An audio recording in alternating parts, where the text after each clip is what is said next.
Here it is Saturday on day 6. And you can see we've got the water main repaired.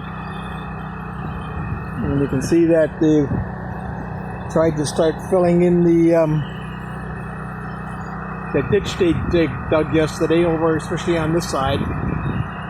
They got it all filled in because they're going to put that a drain pipe over there in these holes.